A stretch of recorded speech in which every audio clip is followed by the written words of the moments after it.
If you spend 40 years of your life as a structural engineering consultant, you learn one universal truth. Nothing collapses without a warning. Before a bridge falls or a building crumbles, there are always stress fractures. There is always a subtle shifting of weight, a quiet groaning of materials bearing a load they were never designed to carry.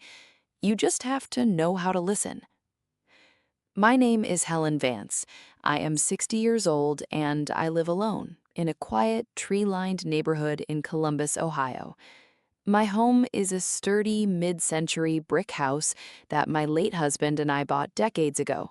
Today, it's worth about $450,000, fully paid off. It's a place built on solid ground. But exactly 364 days after I buried the man I loved, I realized the family we had built together was suffering from a catastrophic structural failure.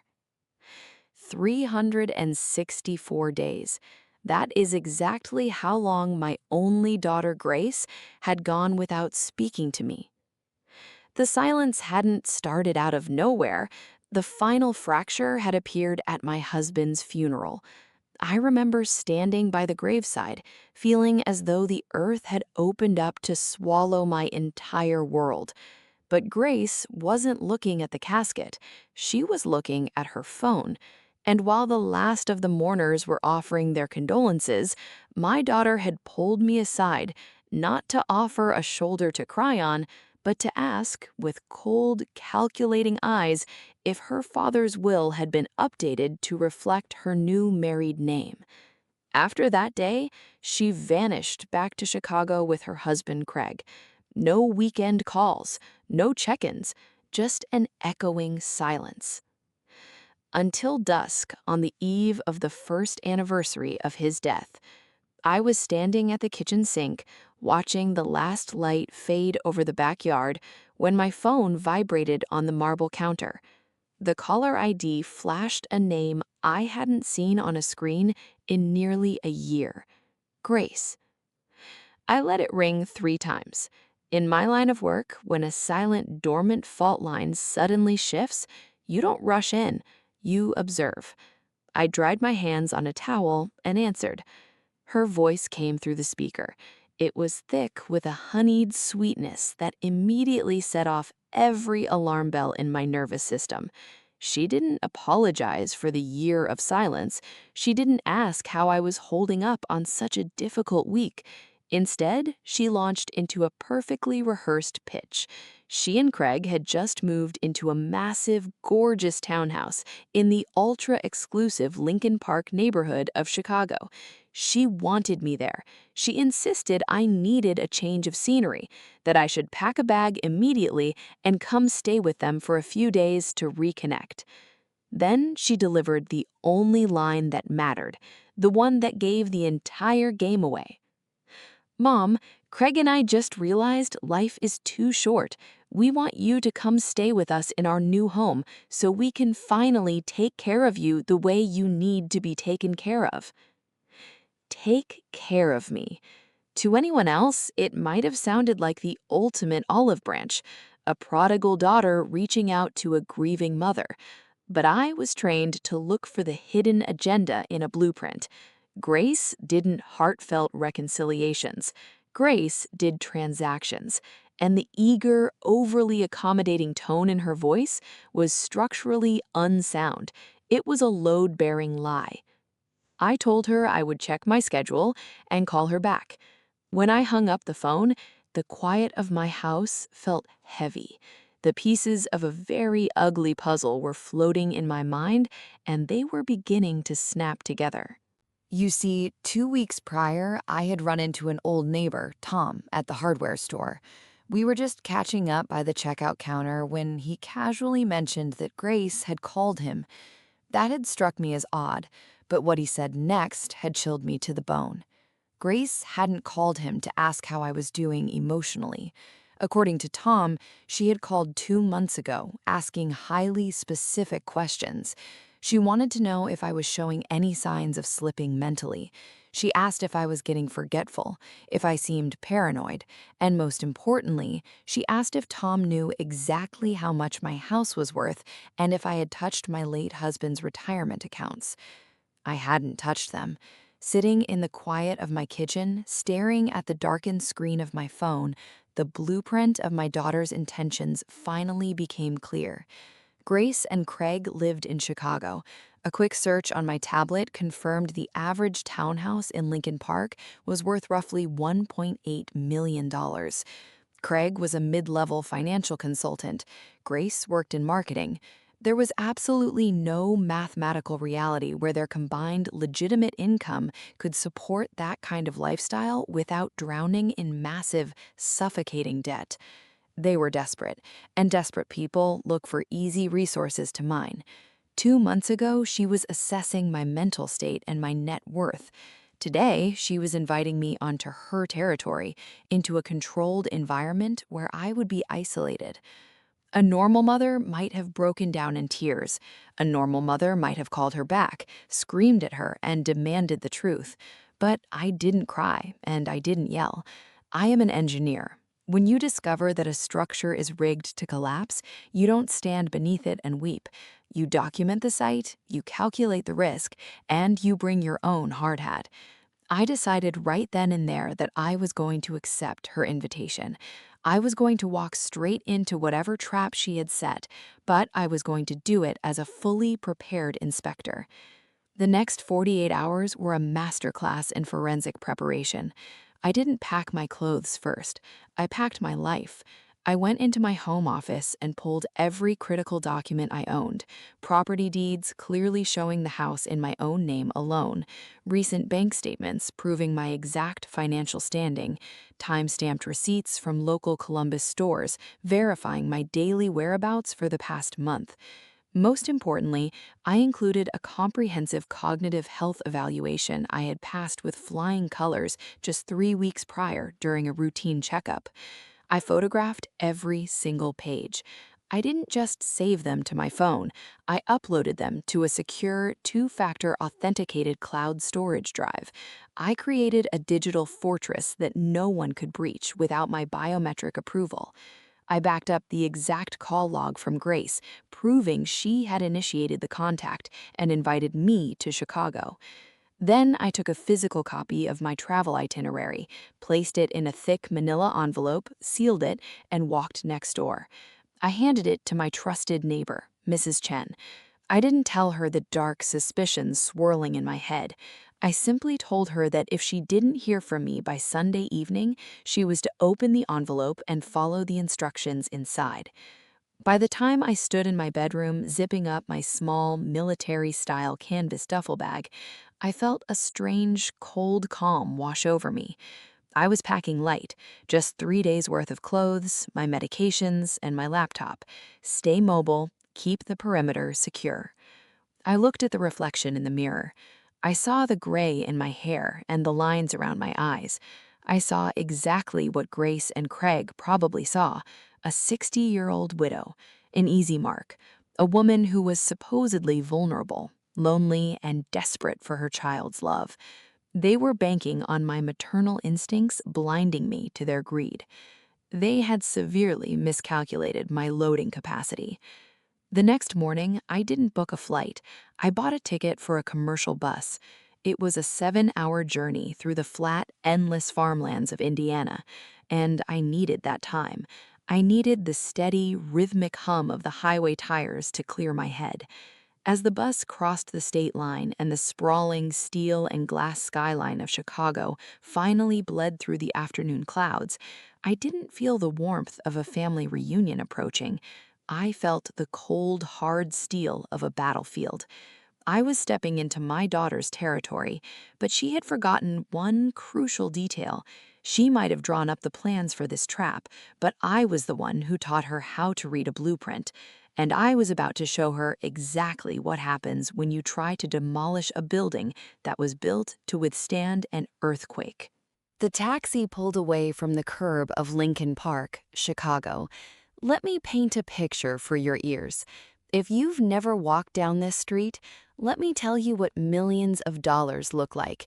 The townhouses here are massive, stately structures of weathered red brick, framed by wrought iron gates and pristine window boxes. Real estate out here easily touches $1.8 million. I stood there with my small canvas duffel bag, looking up at the towering oak doors of my daughter's address, running the numbers in my head.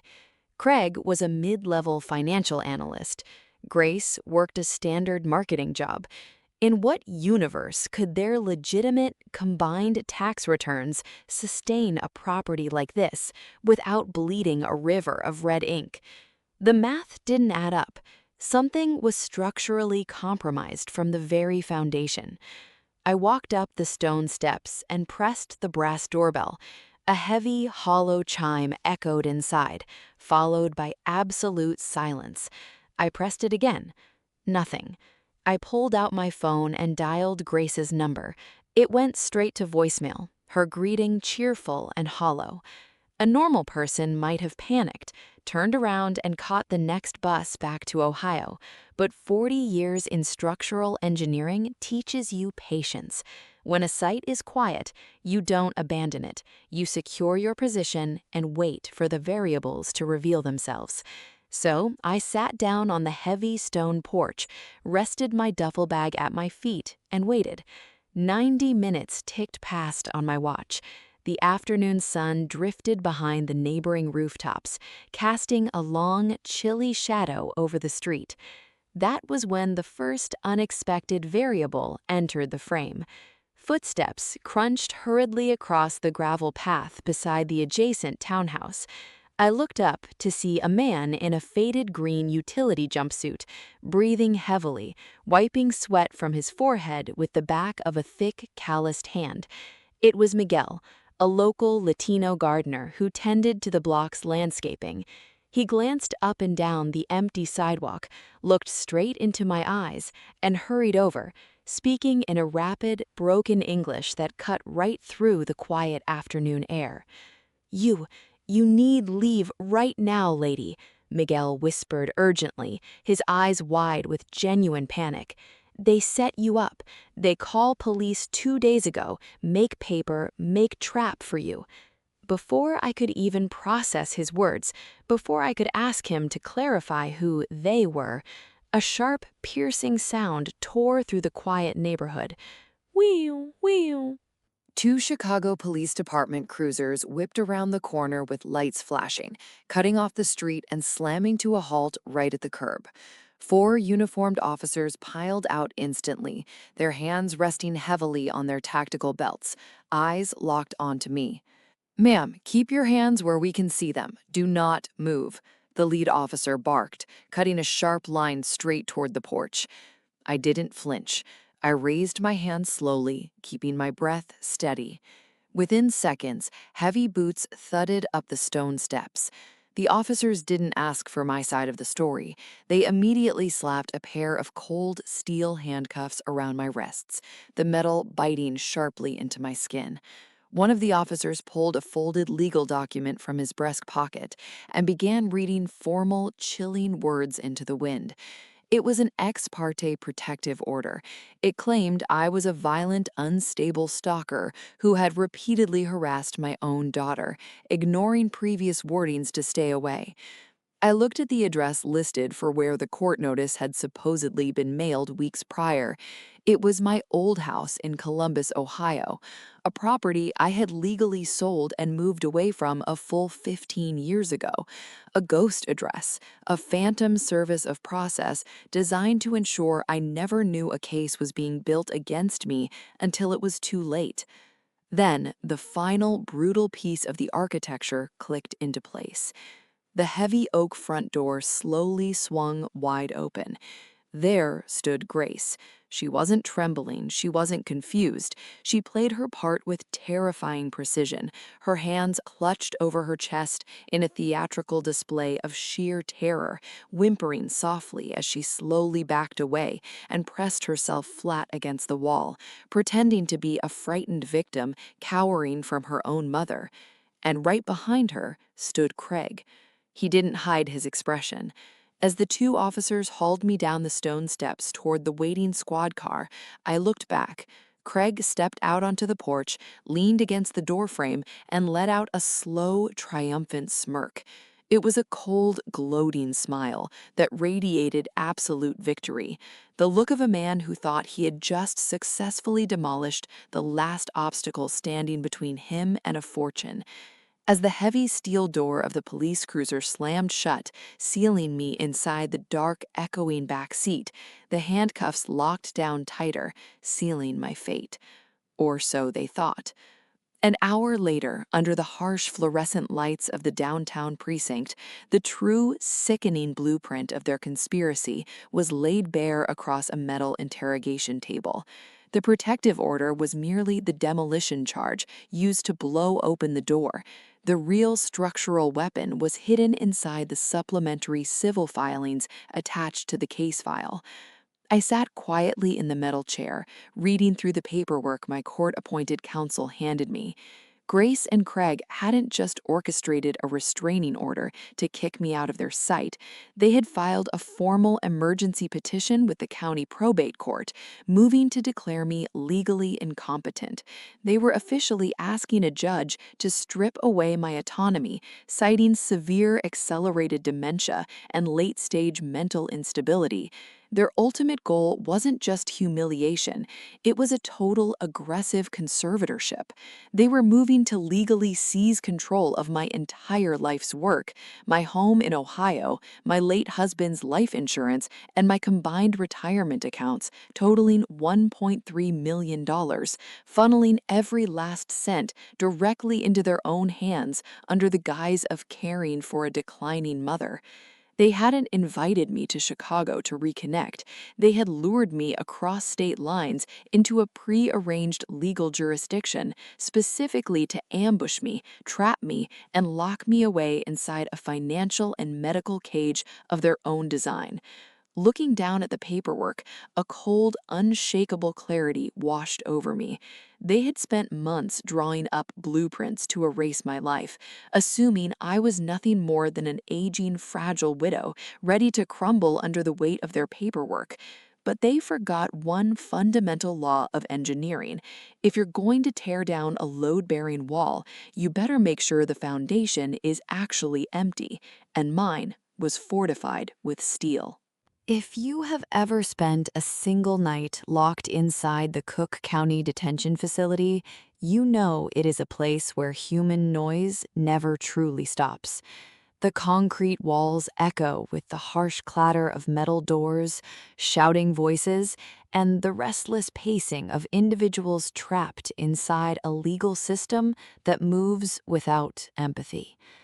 A normal person, a 60-year-old widow who had spent her entire life designing safe, stable structures, might have broken down under that kind of claustrophobic pressure. But panic is nothing more than a structural failure of the mind. And when you're an engineer, you don't waste time panicking when a foundation shakes.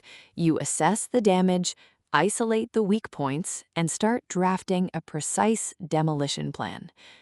Sitting on that cold metal bench in the holding cell, I didn't cry. I mapped out my defense. I reviewed every interaction, every email, every digital log from the past 6 months, searching for the exact vectors of stress where their fraudulent claims would inevitably buckle under the weight of empirical truth. The next morning, the air in the bond courtroom was thick with tension and the smell of old paper and floor wax. I stood beside my attorney, Robert Chen, a sharp, meticulous defense counsel whose professional retainer I had wired immediately upon booking, amounting to $5,000. The judge set my preliminary bond at $10,000, and with a swift swipe of my card, Mr. Chen posted the 10% cash bond, $1,000, securing my provisional release while we prepared to tear down their elaborate lies brick by brick. The prosecutor stepped forward first, laying out the state's case with practiced solemnity. He read the formal charges, aloud. multiple counts of violating an emergency protective order, coupled with a damning stack of digital evidence provided by the plaintiffs. The state claimed that throughout the entire month of February, a relentless stream of hostile, threatening text messages had been hurled directly from my personal mobile phone number to Grace's personal device, painting me as an unhinged, stalking menace who posed an imminent physical danger to my own family. They portrayed me as a bitter, unstable mother who could no longer handle the reality of aging or family estrangement. The courtroom was quiet, waiting for me to crumble under the weight of their accusations. They expected tears, a breakdown, or a desperate plea for mercy. But Mr. Chen didn't blink. He simply stepped up to the podium, opened a sleek leather portfolio, and presented our blueprint. What followed was not a standard defense. It was a total forensic dismantlement of their manufactured narrative. Mr. Chen handed up a synchronized digital timeline compiled directly from my secure cloud storage.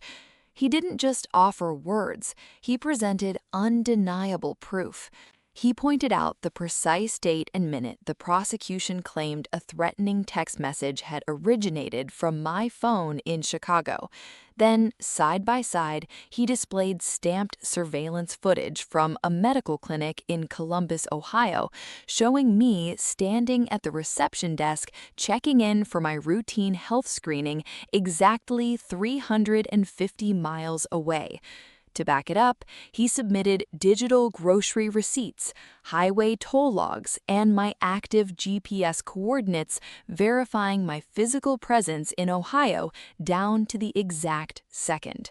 It was an unbreakable, mathematically airtight alibi that left no room for debate. The prosecutor shifted uncomfortably in his seat, realizing the narrative was slipping away. But Mr. Chen wasn't finished building his case. He knew that proving an alibi was only half the battle. We had to expose the mechanics of the frame-up itself. He called upon an independent digital forensics expert who testified under oath that my mobile number had indeed been manipulated, but not by me.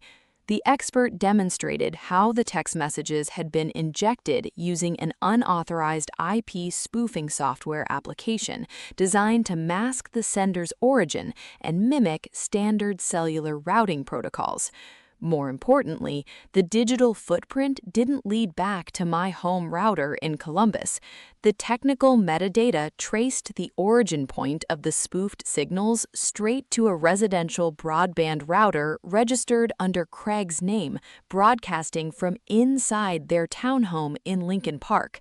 They hadn't been victims of harassment. They had been the architects of a digital framing, meticulously crafting a false paper trail to justify seizing control of my estate while claiming I was mentally unfit through a fraudulent conservatorship.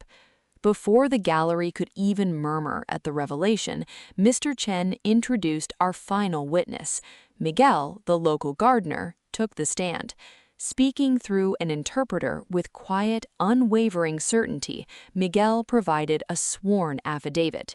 He calmly detailed how he had overheard Grace and Craig plotting the entire setup on their back patio just days prior, laughing about how they would let me walk into the empty house, call the police 30 minutes later, and successfully lock me out of my own life so they could legally seize my assets through a fraudulent conservatorship while claiming I was mentally unfit. The courtroom fell dead silent. You could have heard a pin drop on the polished linoleum. The weight of the perjury was palpable, hanging heavily in the air as Grace and Craig realized their grand design had completely imploded. Judge Patricia Morrison lowered her reading glasses, looking down from the elevated bench with a gaze cold enough to freeze water.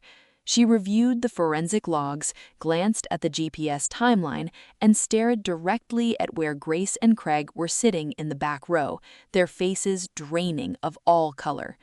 The judge didn't yell, but her voice carried an absolute, chilling authority that echoed off the courtroom walls.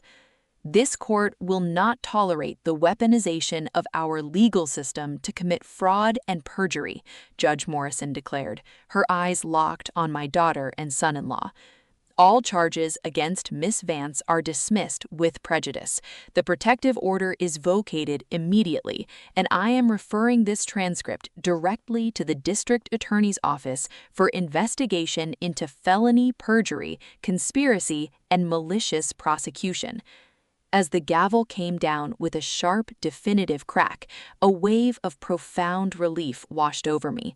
The trap they had spent months designing had completely collapsed under the weight of its own corruption.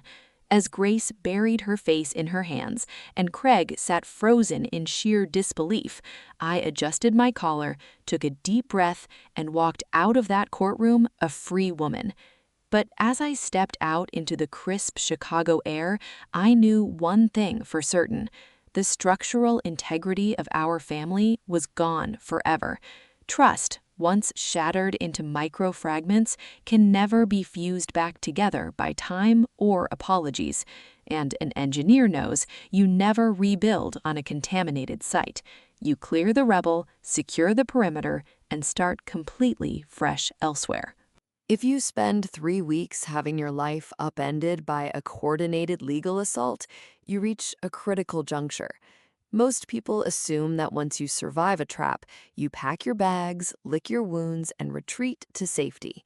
But if you are a structural engineer who has spent decades analyzing load failures, you know that surviving a structural collapse is only step one. Step two is going back to the blueprint, finding the source of the structural weakness in your opponent's foundation, and making sure the entire ecosystem they built comes crashing down around them with mathematical precision. Let's look at the numbers.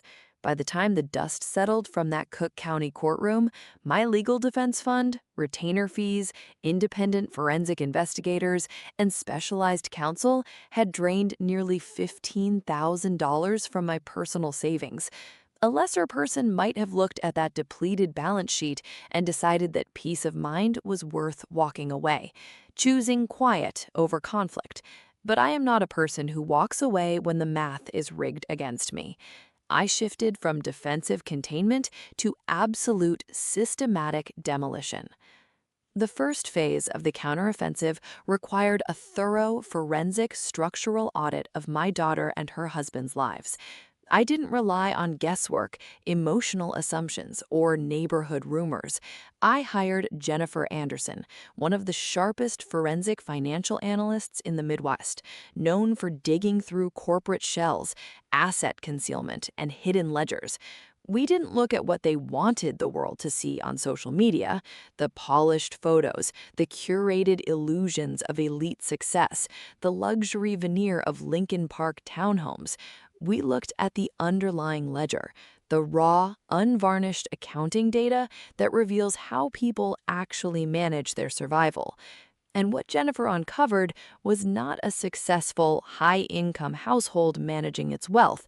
It was a financial sinkhole on the verge of total structural collapse. Grace and Craig were currently drowning in a collective debt of $142,000. It wasn't just standard credit card debt accumulated from casual shopping. It was a tangled, rotting web of unpaid personal loans, defaulted high-interest lines of credit, and active wage garnishments targeting Craig's salary due to multiple civil judgments against him for non-payment of commercial vendors and creditors. Their entire lifestyle, the elite zip code, the immaculate neighborhood, the illusion of upper-class wealth, was built entirely on borrowed capital, high-risk debt consolidation scams, and reckless financial leverage that would terrify any sane accountant. Even worse, that stately red brick townhouse in Lincoln Park that had looked so grand from the sidewalk They didn't own a single brick of it. They weren't even paying a mortgage toward equity. They were renting it under a short-term residential lease for $4,500 a month, bleeding cash they didn't have just to maintain an image of high society status to their peers and corporate colleagues. Their entire financial architecture was completely hollowed out, supported by nothing more than tissue paper and debt-fueled arrogance. Once we had the full ledger mapped out and verified, I deployed the first major load-bearing strike, a formal partition sale lawsuit targeting our family's Traverse City property in Michigan. Years prior, following my husband's passing, my name remained legally tied to a cozy family vacation home nestled along the scenic shores of Traverse City, valued at roughly $180,000. Grace and Craig had quietly assumed that property was their eventual inheritance, a guaranteed safety net they could leverage or sell the moment they needed quick cash. But under real estate law, co-ownership without a binding survivorship clause allows any primary stakeholder to petition the court for a partition by sale if mutual agreement cannot be reached. I filed the petition immediately through civil court. Panic set in on their end instantly. Desperate to protect their imagined future windfall, Grace and Craig scrambled, burning through $8,000 in legal fees trying to block the partition, filing emergency injunctions, and arguing through their attorneys that my lawsuit was an act of malicious harassment. But real estate law does not care about family drama. It respects property deeds, clear titles, and statutory property rights. The court ruled in my favor without hesitation, ordering an immediate public auction of the Traverse City property. When the gavel fell, the house sold to the highest bidder on the open market. After closing costs, agent fees, and legal distributions, I walked away with $87,500 in clean, liquid capital deposited directly into my business account. Meanwhile, Grace and Craig watched their anticipated safety net vanish into thin air, walking away with absolute zero from a property they thought they already owned. Their equity had evaporated overnight, leaving their cash flow completely crippled. That was strike one. Strike two was even more precise, targeting the professional pillars of their respective careers. I didn't need to exaggerate, lie, or spin a narrative. Truth is the most devastating demolition tool available under civil law. Through my attorney, I authorized the distribution of certified public court records, including Judge Morrison's official dismissal transcript, the verified forensic metadata reports proving digital spoofing, and the formal court findings detailing the attempted fraud and malicious prosecution, directly to the Human Resources Department at Tech Vibe Solutions, where Grace was employed as a senior marketing strategist, as well as to the board of directors overseeing Craig's financial investment firm. Corporate America does not tolerate criminal liability, fraud, or active perjury among its management team, especially when documented by official judicial transcripts bearing a judge's signature. Within 48 hours of corporate compliance receiving those records, the fallout was instantaneous. Grace was placed on immediate administrative leave, pending an internal ethics review, her professional reputation shattered within a tight-knit marketing community where optics are everything. Craig fared even worse. The compliance board at his firm flagged the official fraud findings as a severe violation of their fiduciary code of conduct, leading to his summary termination before the week was out. The high-rise towers they had built on a foundation of deceit had finally taken their last breath. They wanted to strip me of my dignity, my home, and my autonomy through a calculated legal ambush. Instead, they watched their own house of cards collapse under the weight of structural reality. With both of their primary income streams severed and their monthly rent obligations compounding at an alarming rate, the final phase of the demolition plan was ready to execute. In engineering terms, when a foundation loses its loading capacity and the peripheral columns are blown, the center naturally caves in. I didn't need to lift a finger to evict them or orchestrate their final downfall. Reality took care of it with ruthless efficiency.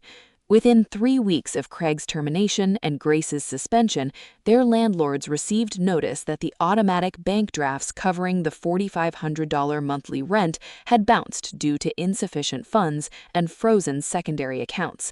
The landlord, a rigid corporate property management firm, wasted no time issuing a 3-day notice to pay or quit. There was no grace period, no family empathy, and no bailout. They were facing immediate eviction, forced to pack their luxury clothes and designer furniture into U-Haul trucks, while their neighbors watched from behind draped windows. The poetic justice was not born out of malice or a desire for revenge. It was simply a matter of physics and accountability. They calculated that I was an easy target, an older woman living alone who would fold under pressure, hand over assets, and absorb the blow quietly to avoid family embarrassment. They miscalculated the load limits. They failed to account for the fact that a structural engineer knows precisely which bolts to loosen to bring down an entire faulty construction without risking collateral damage to oneself. My personal savings, once depleted by $15,000, were now fully replenished and fortified by the Traverse City property liquidation. More importantly, the legal threats evaporated overnight. Their attorneys withdrew from the case once the retainer funds ran dry, and it became clear that no more billable hours could be squeezed from a bankrupt household. Standing on the balcony of my home, looking out over the quiet neighborhood undisturbed by legal notices or harassing phone calls, I felt a deep sense of absolute structural equilibrium. The forces acting against me had been met with an equal and opposite counterforce, calculated down to the final decimal point. They wanted to reduce my life to rubble, but in the end, they were the ones buried beneath the dust of their own poorly engineered ambitions. If you spend decades working as a structural engineer, you learn one fundamental truth about catastrophic failures. They rarely happen all at once. First comes the hairline fracture in the foundation, ignored or glossed over by those who prefer comfortable illusions to harsh realities. Then comes the subtle, creeping shifting of weight under compounding pressure. And finally, when the load far exceeds ultimate capacity, the entire structure caves in upon itself in a matter of seconds, leaving behind nothing more than choking dust, shattered glass, and twisted rubble. By mid-August, the structural collapse of Grace and Craig's meticulously fabricated life was absolute, complete, and irreversible. Let's look at the final accounting of their descent. For Grace, the corporate ethics investigation at Tech Vibe Solutions did not end with a gentle warning, a paid administrative suspension, or a casual slap on the wrist. When Human Resources reviewed the verified judicial records of financial fraud, deceptive litigation, and perjury, her position as a senior marketing strategist became entirely untenable. She was given a cold, unyielding ultimatum: resign immediately or face formal termination for gross misconduct and breach of corporate policy. Choosing the illusion of control, she handed in her resignation, but the damage to her professional reputation in the tight-knit Chicago marketing community was permanent and total. Her $82,000 annual salary vanished overnight, and her name was quietly blacklisted from every major agency network across the Midwest. Craig fared even worse in the wreckage. The compliance board at his financial investment firm didn't just flag his ongoing civil judgments. They audited his active client portfolio and discovered a pattern of high-risk, unauthorized financial maneuvers designed to mask his personal liquidity crisis. His VIP clients pulled their accounts within 48 hours of the audit. His income was slashed to absolute zero, and federal wage garnishments immediately intercepted whatever remaining commissions trickled into his accounts to satisfy his mounting commercial judgments. Without dual incomes to service their unsustainable lifestyle, the end came with ruthless, mechanical speed. By the second week of August, unable to cover the $4,500 monthly rent on their Lincoln Park townhouse and buried beneath $142,000 in unsecured debt, Grace and Craig officially filed for Chapter 7 bankruptcy. Their leased luxury vehicles were repossessed from the driveway in broad daylight while neighborhood onlookers watched. Their designer clothes, curated art pieces, and status symbols were packed into cardboard boxes as they were forced to vacate the elite zip code they had fought so desperately to conquer. They relocated to a dismal, roach-infested two-room apartment in a run-down industrial suburb on the outer edges of the city. Their credit scores plummeted below 500, locking them out of standard housing, reliable credit, and financial recovery for the next 10 years. The empire built on deceit had officially been reduced to ash. I didn't watch them fall. I didn't drive past their new apartment to gloat, and I didn't pick up the phone when Grace's number flashed on my screen in a desperate plea for financial intervention. By then, my focus had already shifted permanently from wreckage to restoration. I packed my laptop, my blueprints, and my personal belongings, leaving the legal storms of Cook County behind. I drove back home to Columbus, returning to the quiet, dignified sanctuary that had always been my true anchor. When I pulled into the driveway, Mrs. Chen was tending to the climbing red roses along the front porch. She didn't offer empty condolences, and she didn't flood the moment with dramatic tears. She simply looked up, offered a warm, knowing smile, and handed me a warm mug of chamomile tea as I stepped onto the wooden porch. It was the kind of welcome that only true neighbors and kindred spirits can provide, grounding, silent, and deeply restorative. Inside, the house smelled of old paper, polished oak, and quiet peace. I walked straight to my home office, set my briefcase down, and closed the heavy leather-bound project logbook that had documented the hardest chapter of my life. With the chaos behind me, it was time to finalize the most important architectural blueprint of my later years, my legacy and my ultimate protection. The following Tuesday, under the crisp morning light, my attorney and two independent witnesses arrived at my dining room table to codify my updated final testament. For months, I had watched how predatory actors attempt to manipulate vulnerable elders, weaponizing family ties to strip people of their homes and life savings. I refused to let my life's work become vulnerable to opportunistic greed or future legal ambiguity. I instructed my legal counsel to execute a complete reallocation of my entire estate, valued at $780,000, encompassing my Columbus home and my accumulated investment portfolios. Every single dollar was formally transferred into an irrevocable endowment designated for the Columbus Elder Care Foundation, a specialized nonprofit organization dedicated to providing secure, affordable housing, 24-hour protection, and free legal advocacy for elderly individuals who find themselves isolated, destitute, or targeted by predatory family members seeking to strip them of their assets. When I signed my name to the final legal document, a profound sense of lightness settled over my chest. Looking back across the decades, I realized that human relationships are very much like skyscrapers or suspension bridges. They require deliberate maintenance, shared loads, and absolute integrity in the materials used. When someone introduces deceit into the foundation, no amount of superficial decoration or polished marketing can prevent the inevitable collapse. Grace and Craig spent their entire lives believing that they could cheat the physics of morality, trading honest labor for manipulative shortcuts. In the end, reality collected its debt with interest. The legal proceedings surrounding their bankruptcy were swift and merciless. Creditors did not care about their social standing or their carefully curated image.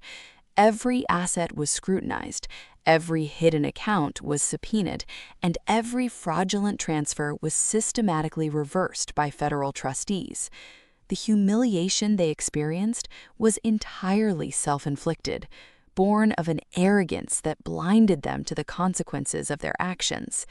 Yet, as I sat on my porch in Columbus, listening to the gentle rustle of the wind through the maple trees, I felt no anger toward them anymore.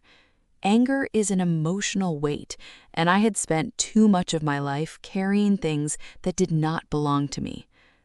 My return to Columbus was more than just a physical relocation. It was a spiritual and emotional reclamation of my identity. For too long, I had allowed myself to be cast as a supporting character in someone else's greed-driven tragedy. But a structural engineer knows that when a foundation is compromised, you do not try to patch up the cracks with tape. You clear the site, lay down solid concrete, and build something strong enough to withstand any storm. The Columbus Elder Care Foundation became that solid concrete. Knowing that my life savings would serve as a shield for vulnerable seniors who had no one else to fight for them brought me a deep, abiding peace. In a world where family bonds are sometimes weaponized for financial exploitation, creating a sanctuary of legal and physical protection was the most meaningful structure I could ever design. As the sun dipped below the horizon, painting the evening sky in shades of amber and violet, I took a final sip of tea. People often talk about justice as if it belongs exclusively inside a courtroom, doled out by judges in black robes. But real justice is something you build with your own hands, brick by brick, through unyielding clarity, emotional sobriety, and the courage to protect your own boundaries. You cannot control the greed of others, but you can always reinforce your own foundation. My story is closed, and for the first time in a very long time, the blueprint of my life is entirely my own. Before we say goodbye, I want to talk to you for just a moment. Wherever you are right now, what city are you sitting in, and what time is it on your clock as you watch this? Let me know in the comments below so I can see just how far this story traveled to reach you. More importantly, looking at this story, what is the biggest lesson you are taking away today? Is it about the strength to stand back up when everything is stripped away, the courage to walk away from toxic bonds, or the realization that human dignity and self-respect can never be bought with a price tag? Drop your thoughts in the comments. I read every single one, and I would love to know how this resonated with you. If this story touched your heart, please hit the like button, share it with someone who needs to hear it today, and subscribe to the channel so you never miss our next story. Thank you so much for watching. Stay strong, protect your peace, and I will see you in the next video.